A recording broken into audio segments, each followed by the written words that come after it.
Bem-vindo à Experiência Projetiva, nosso canal onde a gente fala de filosofia, espiritualidade e projeção astral. Então, se você ainda não é inscrito no nosso canal, se inscreve, deixa o seu likezinho aí para você sempre estar em contato com o nosso conteúdo. Se você gosta de projeção astral, filosofia e espiritualidade, a gente fala de uma maneira bem simples aqui, para deixar bem aberto e não ficar muito preso às formas, né, aos rótulos como nós temos por aí. E nosso tema de hoje, vamos começar uma linha de vídeos aqui, ver aí como é que vai ser certinho, de acordo com a sintonia, sobre os umbrais, essa dimensão extrafísica, né? E para quem não sabe muito, pode sim física, como a nossa inserida agora, né? Aonde a gente se manifesta num sentido pós-vida, né? O pós-morte, né? A continuidade da vida depois da existência física. Eu queria começar esse vídeo deixando uns relatos, porque faz um tempo que eu não faço relatos, né, das minhas projeções. E com uma certa época elas deram uma parada de alguns meses, faz um tempo que eu não estava conseguindo rememorar elas, não é que eu deixei de tê-las, eu sabia que eu estava tendo, mas na hora que eu voltava pro corpo, eu não conseguia lembrar. Acontece às vezes por dormir muito cansado, algum ritmo de vida que eu estava levando, e minha rememoração ficou meio vaga. Mas agora elas voltaram bem forte, bem nítida, eu comecei a ter umas experiências legais. Eu vou compartilhar elas para nós entrarmos nesse tema, que é os umbrais. Vou deixar aqui um poema, né, que é de um mentor extrafísico que auxilia também os projetores astrais, que é o Ramá, não o Ramatiz, o Ramá. E ele deixou essa psicografia no livro Viagem Espiritual do Wagner Borges, volume 1. Se eu não me engano é de 1991. Tava nascendo essa época ainda. Encarnando aqui, né? Então, vamos lá. Quando eu comecei a fazer projeção astral, eu achava que o conteúdo para você sair do corpo, né, eram sempre as técnicas. Mas na verdade não são. Isso vai ficar bem elucidado. A primeira projeção que eu tive agora esses últimos tempos foi um amparo com uma entidade astrafísica ligada ao candomblé, né, a umbanda, que era uma pombagira, como as pessoas dizem, uma amparadora extrafísica que usa a energia sexual e uma energia de vida muito forte para poder fazer amparo. É incrível, realmente. Eu só ouvi dizer, né, antes, né, pelo Saulo, pelos outros projetores astrais, o contato direto em projeção astral com esse tipo de consciência extrafísica, até que eu tive a minha. E é um poder incrível, é uma sensação indescritível, assim, vou tentar descrever um pouco dessa sensação, mas é muito intensa. Eu me recordo que, eu não lembro o horário que eu fui dormir, faz umas 2 semanas isso. Eu não me recordo o horário que eu fui dormir. Tive a catalepsia projetiva e eu saí meio que em estado de inconsciência, ainda preso ao onirismo. Eu ainda estava achando que eu estava dormindo, que aquilo era tudo um sonho muito lúcido, mas era um sonho na minha cabeça, né? E eu via inicialmente, eu estava achando que estava voltando a trabalhar em um lugar que eu trabalhei aqui, uma empresa de botijão de gás, que aí parecia uns galpões bem grandes, assim. Tipo industrial, uma coisa bem industrial, só que estava muito abandonado. O cenário ali naquele umbral denso me lembrava muito o cenário pós-guerra da Segunda Guerra Mundial. Aquele cenário todo desolado de ruínas, né? Uma cidade em ruínas. E nesse galpão eu lembro que eu vi umas pessoas deitadas no chão. Uns espíritos ali, né? Alguns desmaiados, outros em estado de agonia. E eu comecei a cair na real, que aquilo não era a empresa que eu trabalhei, né? Aí eu me despertei lá fora. E despertei com essa proteção e essa lucidez que esse amparador extrafísico, né, que é essa pombagira, estava me passando. Ela abriu minha lucidez, minha clareza. Eu não estava sentindo ainda ali muita energia do Alayara, porque ela que estava ministrando esse trabalho de amparo que a gente ia fazer. E pela intuição ela me dizia que um rapaz e que eu ia amparar estava num estado de, de psique muito corrompida ainda. Ele estava muito denso pelo sentido da culpa. Era pelo sentido da culpa e ele estava naquela monoideísmo, naquela ideia presa, fixa, né? E ele acabou plasmando um cenário muito difícil para nós poder chegar lá, aos amparadores e tal. Eu fui caminhando por aquelas ruínas ali daquela cidade, daquela galpão, parecia um galpão muito grande, abandonado, quebrado o teto, buracos no chão assim, passando pelos espíritos ali volitando. E eu tava conseguindo voar, pra você ter ideia, num umbral denso, assim, dava uma volitadinha, não conseguia ir muito alto. Realmente, era só uma coisinha devagarzinho, assim, bem baixinho. E eu cheguei num lugar que parecia, imagina uma casa em U, assim, só um muro desse cômodo. Metade do teto ainda em pé e o resto desabado. E ele estava completamente cercado por vidro. Vidro quebrado, cacos de vidro, parecia uma barreira, parece que alguém juntou um monte de vidro ali, impedindo que as pessoas entrassem. E era a plasmação daquele espírito que eu ia ajudar, que eu tinha que chegar até ele, né? Então, eu fiquei com medo ali por um instinto de proteção, né, biológico que fica gravado no nosso inconsciente. Mesmo estando fora do corpo, às vezes você tem medo de se machucar, medo de se queimar, essas coisas acontecem. Eu fiquei com medo de me cortar. Porque eu pisava assim, eram uns cacos de vidro grandes assim, ó. Vidro era muito. E alguns vidros flutuavam ali em torno da casa e tal. E eu fiquei com medo daquilo lá, daquela plasmação. Era muito nítida. E ela me falou na minha mente: vai sem medo, vai em paz que eu estou aqui com você. Eu tô aqui para te ajudar. E eu senti uma energia, um poder, acho que não, nem sei dizer que tipo de energia que era, mas era um poder muito forte vindo dela. Era uma energia, sim, de vida, não somente essa ideia sexual como as pessoas pensam de orgias, de prostituição, como sempre ligam a figura dessas pessoas, desses amparadores, né? Mas era uma energia de vida da terra, né? Era uma energia da Kundalini que passava por ela ali, via muito forte, mas muito forte ali pra mim. E era um poder materno muito poderoso também. Eu me sentia muito bem acolhido ali e muito seguro. Aquela coragem, aquela vontade de ajudar, de trabalhar veio. Só que eu estando ainda ali, acabei de ter acordado dentro daquele umbral denso, eu não estava muito lúcido. Até o momento que eu fui chegando para fazer esse amparo, eu lembro de eu estar subindo aquela pilha de vidro, né? E a plasmação dele, eu ouvia os barulhos, o cintilar dos vidros, tudo, via, sentia o vidro batendo no meu corpo astral. E eu entrei pela frente, onde tinha aqueles vidros que estavam flutuando, eu via eles passando pelo meu rosto ali astral, no meu corpo astral.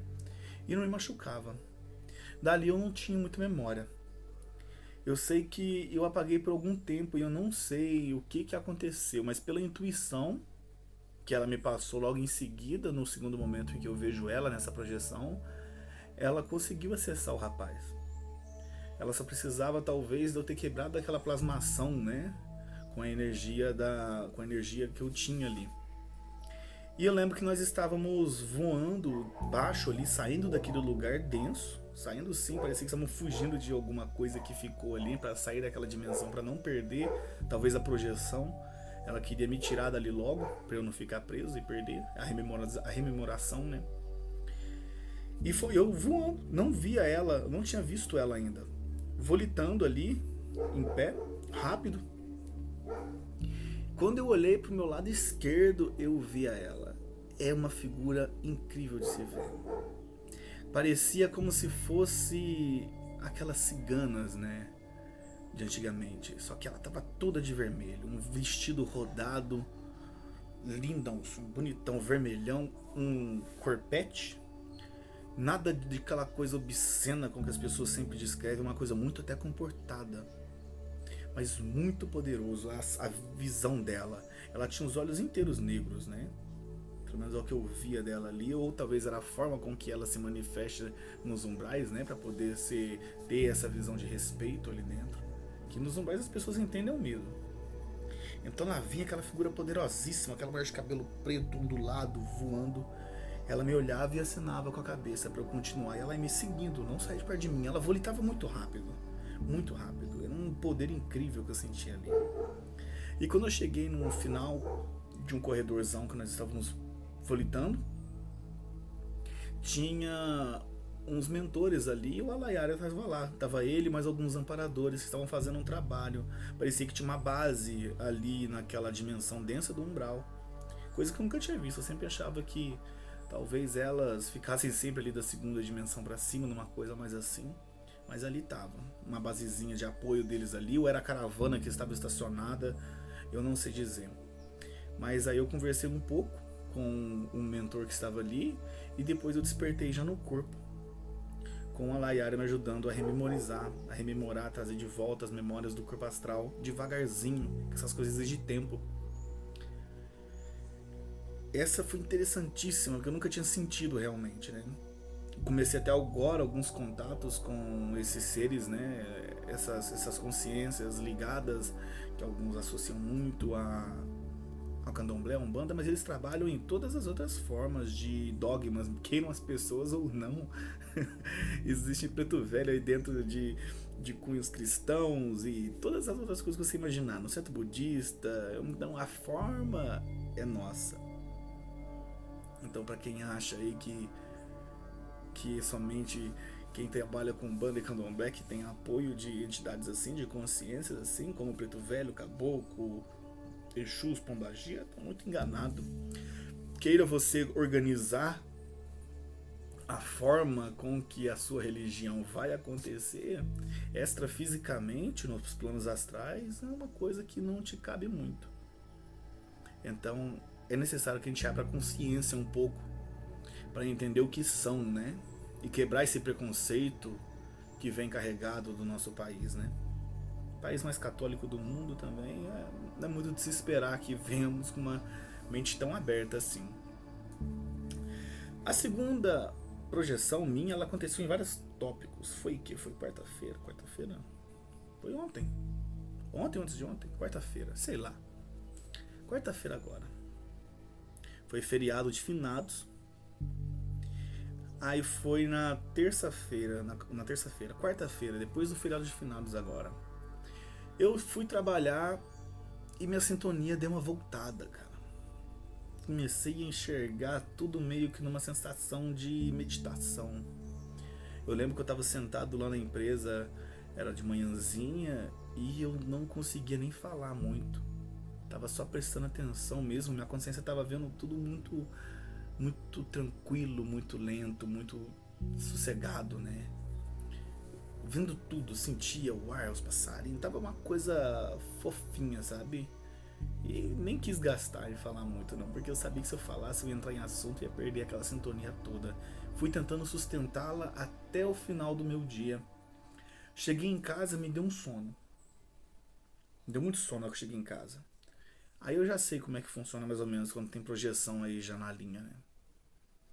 Então, essas projeções que aconteceram já foi para me mostrar muito sobre fenômenos projetivos e os umbrais. Quando voltei para casa, primeira coisa que eu fiz, tomei um chuazão, um banho, aí eu fui dormir. Deitei, era umas 7 horas da noite. 7 horas da noite ali, comecei a fazer as práticas, botei um fone de ouvido, uma musiquinha New Age calminha ali, comecei a relaxar, controlei a ansiedade e fui dormir. Depois de um certo tempo, não me recordo o horário, eu tive a primeira catalepsia e uma decolagenzinha e eu estava em pé no meu quarto.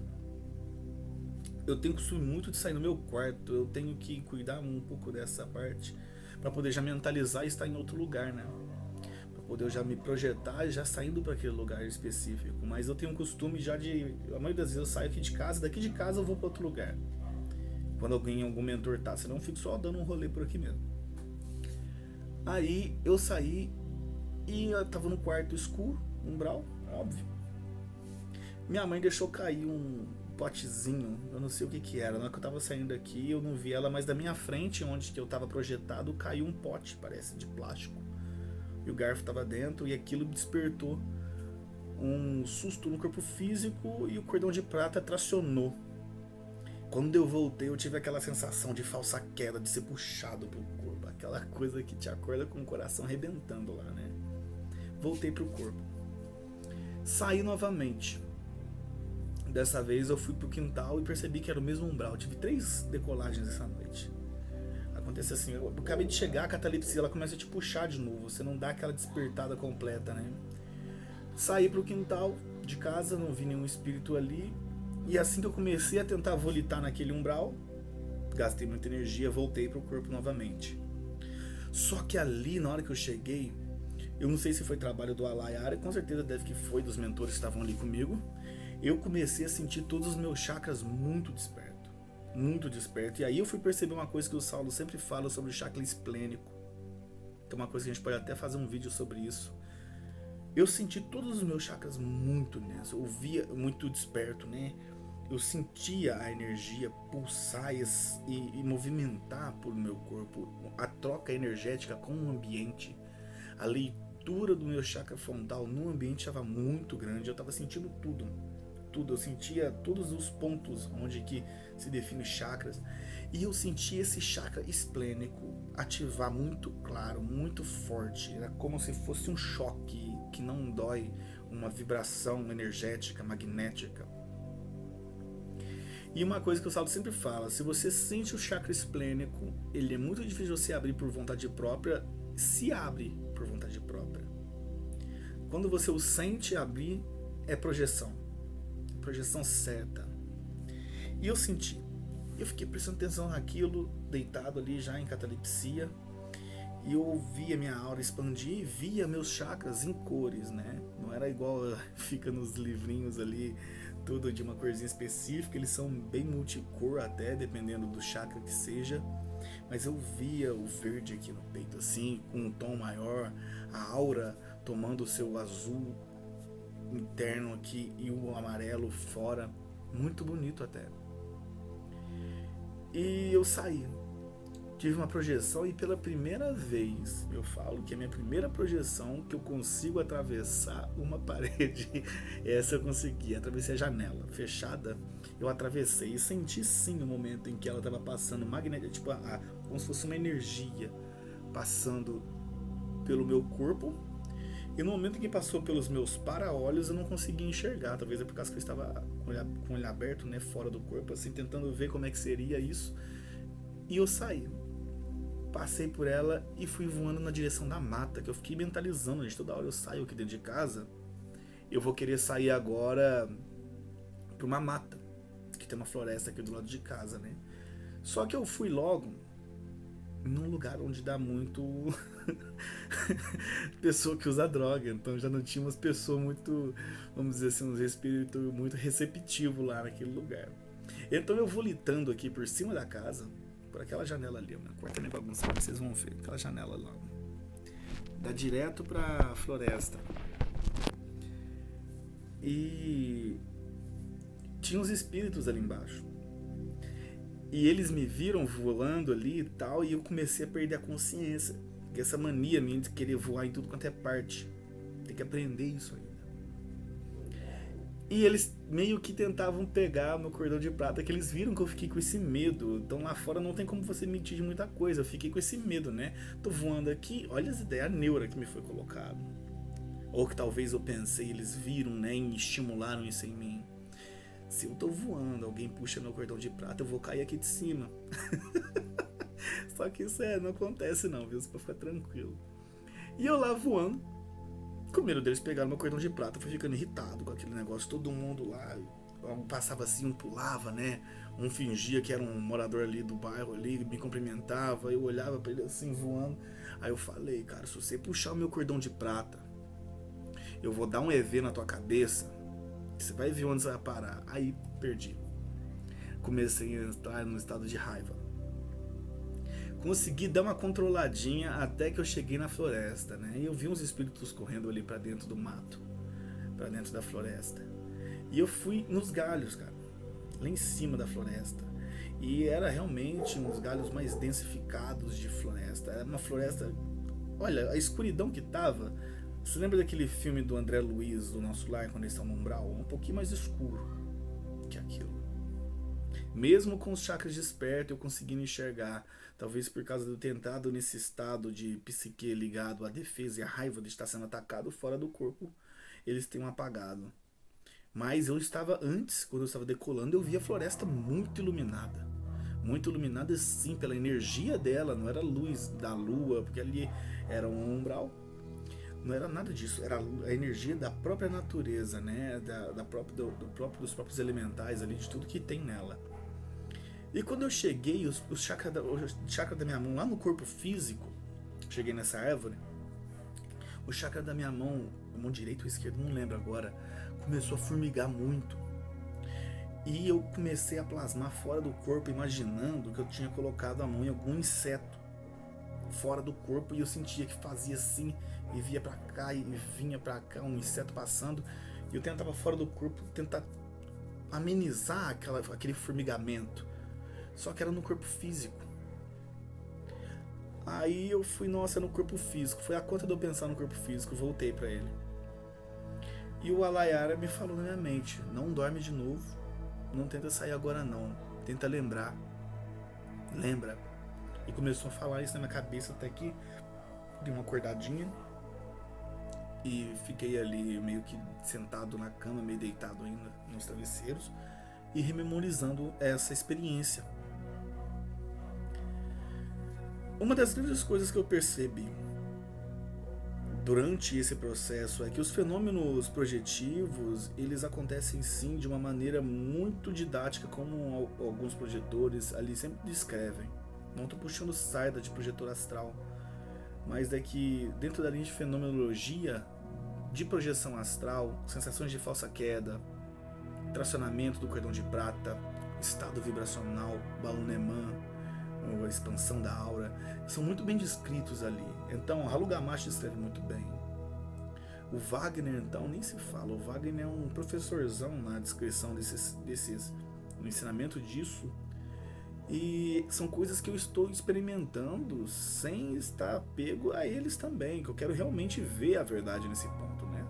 Por isso que eu não me vinculo ainda, e nem vou me vincular. Eu não vou me vincular a esse negócio de forma religiosa, né? Eu vejo como tentando haver uma visão de conjunto, porque não vai ficar preso a formas, né? A tantos nomes que se colocam nesse tipo de coisa, e acontecem esses fenômenos. Então, esses fenômenos, quando você os sente, às vezes é interessante que você acalme um pouco. Eu percebi, me ajudou muito para ter minha projeção. A primeira coisa, vamos lá do princípio que me fez voltar muito à minha sintonia. O hábito da pesquisa e estudo em cima do conteúdo de projeção astral. Se você quer ter as suas projeções projeções astrais conscientes, é bom que você esteja sempre em contato com o conteúdo. Então, enquanto eu estava lendo livros sobre projeção astral, eu estava vendo vídeos também, estava escrevendo, meditando sobre aqueles temas, né? Buscando sentir as minhas energias durante o dia. Então eu busquei ocupar a minha mente mais tempo com esses tipos de conteúdo, para poder, no momento em que eu dormir, meu direcionamento mental e astral já está focado na projeção. Isso é a melhor técnica de projeção astral que tem. É o contato com o conteúdo, é a vivência do conteúdo. Então não adianta você pegar ali um áudio da técnica completa lá do GVA, ou pegar qualquer outra técnica que tenha de projeção astral, se você não tem um foco disso durante o seu dia. Você vai ficar com a mente completamente entorpecida de formas mentais que vão te prender no corpo, que vão ofuscar a sua lucidez durante uma projeção. Então, quando você vai para a cama, você está pensando em 1 milhão de coisas, menos na projeção. Mesmo que você faça técnica, 3 técnicas, 4 técnicas por dia, as formas mentais que estão na sua mente não são nada relacionadas a isso. Não são lúcidas, não são uma forma luminosa de se ter um contato de lucidez fora do corpo. A sua mente ela está presa ao que você viveu durante o dia, às vezes as questões pessoais, sexuais, a questão de trabalho, o estresse cotidiano.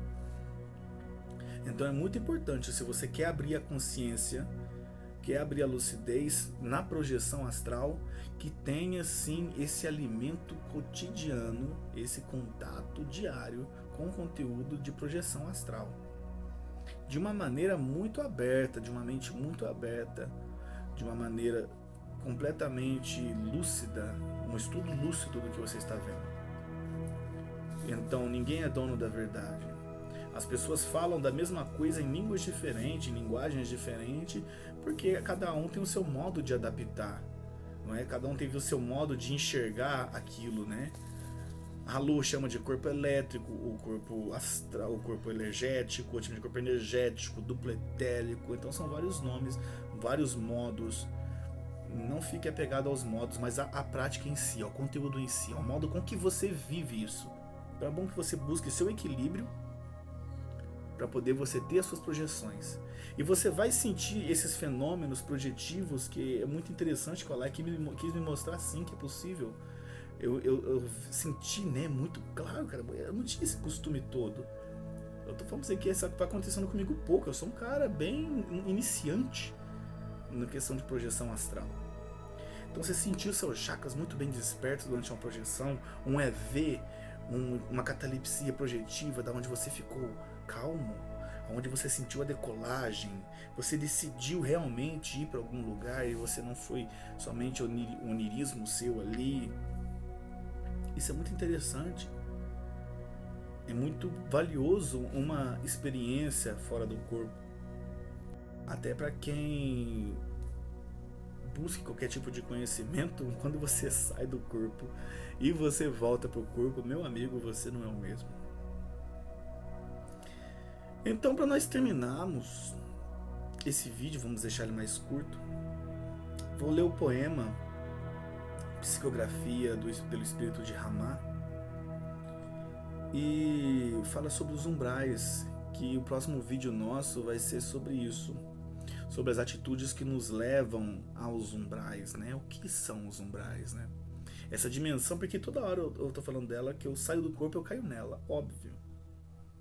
E isso é muito nítido por causa que nós estamos vamos dizer, na frequência número 0 do umbral, que é tão densa, mas tão densa que é física. Ela é material, de tão densa que ela é. E depois nós falamos mais no próximo vídeo sobre os umbrais. Então é um poeminha até um pouquinho grande. Poema. Eu não vou ler na forma poética não, viu? Que eu nunca fui bom nisso. Eu vou ler de uma maneira mais literária aqui. Umbral. A multidão está confusa. As pessoas estão correndo como loucas. Ocorreu um crime na viela escura.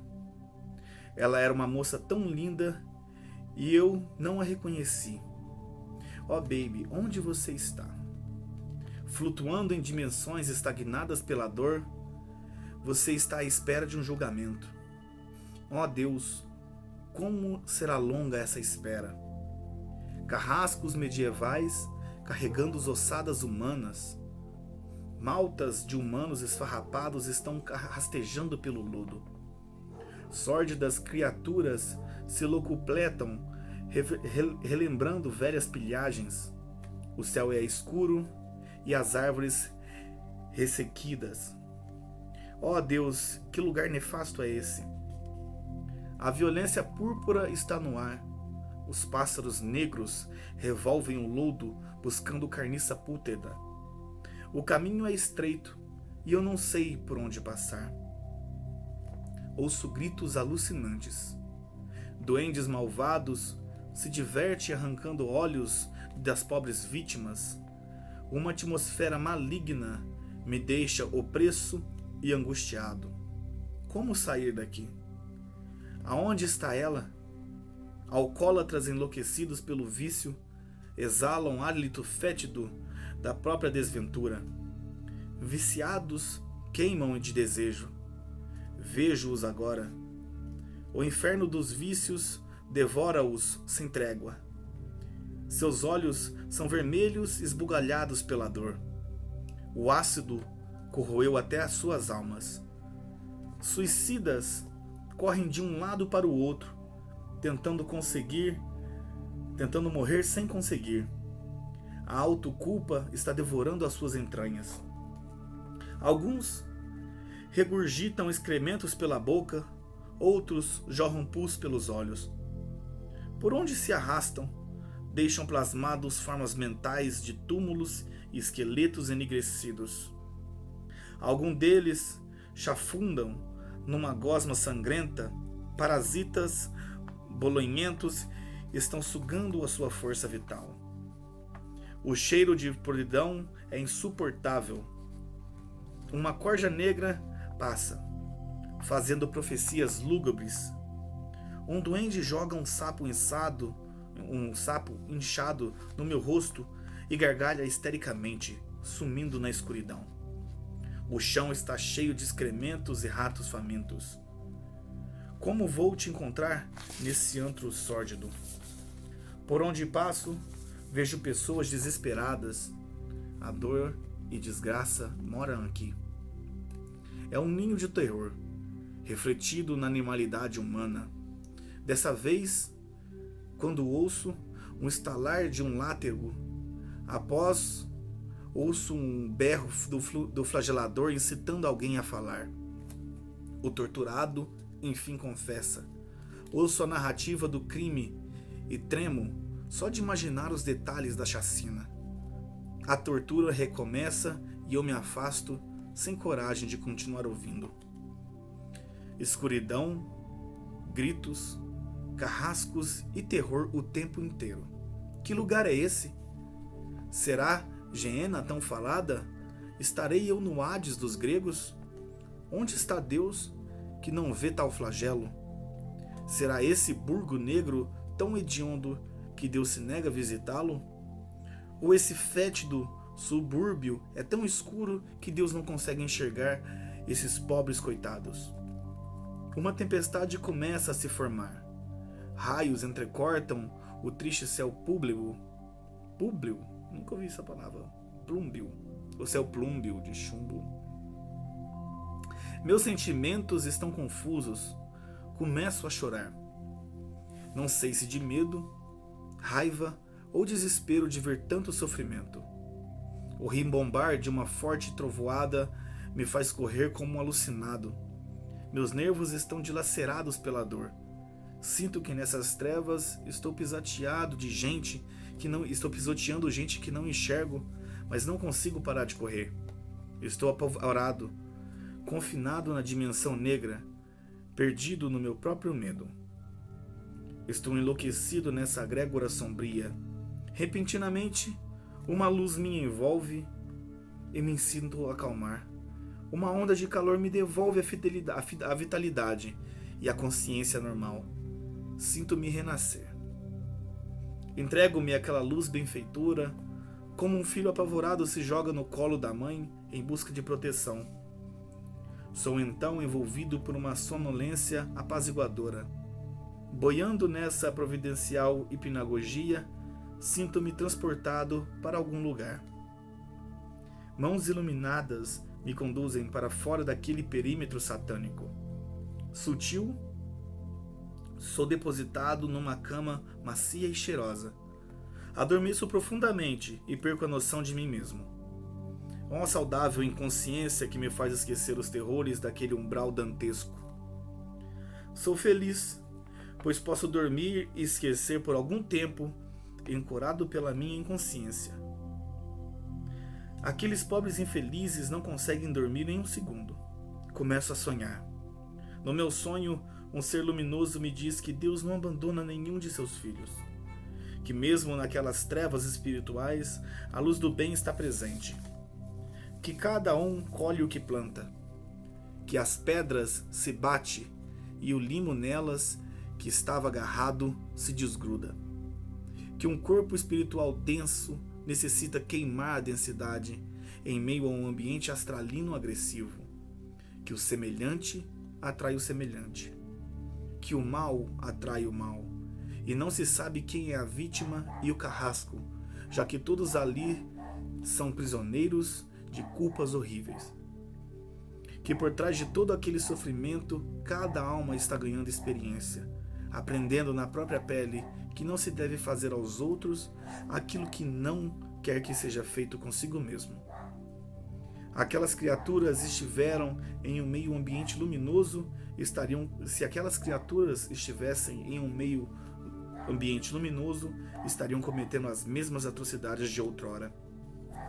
Seriam até mesmo capazes de querer assassinar a luz. Que Deus não havia criado aquele antro de terror. Aquele lugar era a plasmação mental agregada à matéria astral, refletindo no íntimo de cada criatura. Que cada espírito é atraído para um ambiente astral correspondente ao seu nível espiritual. Que aqueles espíritos estavam confinados naquela dimensão por força de nenhum poder superior, mas sim pela força dos próprios atos desequilibrados. Que aquele ambiente corrosivo desgastava as grossas camadas de emoções inferiores que estavam aderidas ao corpo espiritual. Que o sufoco experimentado por aqueles seres levava-os ao arrependimento sincero. Que a dor experimentada renovava seus corações, despertava lágrimas salutares que descarregavam seu psiquismo enfermo. Que benfazejos seres invisíveis que viajavam naquela área, observando aqueles que se arrependiam sinceramente com a finalidade de resgatá-los e conduzi-los a paragens de restabelecimento espiritual. Que as pessoas que deveriam ter medo de saber da existência desse lugar, quer dizer, que as pessoas não deveriam ter medo de saber da existência desse lugar, mas sim medo de estacionar-se ali, após a morte, por causa do próprio desequilíbrio. Que os espiritualistas sadios deveriam vibrar mais luz para esse lugar, em suas mentalizações e trabalhos. Falanges do bem estão ligadas permanentemente às nobres almas encarnadas que prestam assistências luminosas a esses pobres seres. Que um simples raio de luz gerado por um bom pensamento é de um imenso alívio para essas criaturas. Que a reencarnação na carne é desejada ardentemente nessas regiões, porque oferece condições de se iniciar uma nova etapa e enseja o esquecimento das trevas conscienciais que o persegue. Que ninguém sinta pena desses infelizes, mas compreensão benévola de que é necessário enriquecer vibratoriamente seus instintos nefastos. Que o estágio temporário nessas regiões os deixará flexíveis e predispostos a lutas redentoras que os levarão a uma manifestação mais luminosa. Que o mal não pode ser aturado, mas combatido firmemente, com respeito e compreensão, visando o predomínio da luz em cada consciência. Que desses antros negros pertencem às obsessões e é necessário ter paciência, compreensão com esse tipo de problema. As explicações cristalinas daquele ser luminoso me fizeram descobrir, estarrecido, que aqueles seres atormentados eram também meus irmãos. Eles buscavam os mesmos objetos de todas as criaturas: carinho, paz, amor, compreensão e equilíbrio. Não conseguiram. Foram tolos. Usaram métodos violentos enquanto encarnados. Saquearam, destruíram, incendiaram, enganaram. Agora se faz necessário o equilíbrio da balança, pois a lei do karma age inexoravelmente. É imperioso que o espírito cresça, mesmo que não queira. O impulso criativo está presente em cada criatura. Quando esse impulso é mal utilizado, aparecem as atrocidades. É necessário, então, o freio. A própria consciência infratora ativa um mecanismo que lhe tolhe a manifestação desequilibrada. É o terrível grilhão da autoculpa, atolado nos próprios vícios, O espírito agora grita de dor e se arrasta na escuridão, sem coragem de encarar a luz. No seu íntimo, teme que esta exponha suas mazelas conscienciais. Na escuridão daquela região, cada um revive em si mesmo, o drama que queria para os outros. Mesmo aqueles sátiros asquerosos que se divertiam com o sofrimento dos outros, sofriam atrozmente. A sua aparente diversão era uma capa para esconder as desgraças internas. Gargalhavam ruidosamente com o intuito de encobrir a própria voz interior que os acusava dos crimes nefandos. Saltava de um lado para o outro freneticamente. Não podiam parar de se mover. Se ficassem quietos, acabariam lembrando-se dos seus dramas hediondos. Por isso moviam-se o tempo todo, sem cansaço, fugindo do encontro consigo mesmos. Esperam o perdão dos seus atos criminosos, mas não conseguem perdoar quem lhes prejudicou em alguma situação. Sente-se abandonado por Deus, mas nada fazem durante a vida para encontrá-lo. Falam em arrependimento real, mas odeiam-se mutuamente e brigam entre si a todo instante. Degladiam-se até a exaustão, sem que ninguém seja o vencedor. Os irrita profundamente. Não podem mais matar os inimigos como antes. Ali, ninguém morre mais, pois já estão mortos. Desejam ardentemente um pouco de carinho, mas não admite isso de forma alguma. O orgulho não deixa. Não importa. Tempo é o que não lhes falta. São eternos. O sofrimento há de amaciá-los. Para quem vê a primeira vez, parece uma coisa um tanto até pesada, né? Poxa, isso é um poema? Mas deixa muito nítido nesse poema. Depois eu vou ver se eu deixo o link do PDF aqui para vocês lerem. Deixa muito bem nítido o que é a dimensão umbralina, por que vamos e como é o sofrimento. Existe cada coisa no plano astral baixo, né, nos umbrais, que você fica bobo de ver. Você sempre se surpreende. Então, uma vez vendo, né, tentando entender se vamos ou não para os umbrais, os mentores me falavam que o umbral não é um lugar muito para onde você vai. É um lugar onde você está. Aqui e aqui, ó. Consciencialmente. Então é muito bom que a gente cultive dentro da gente muita luz, muita paz e até mais.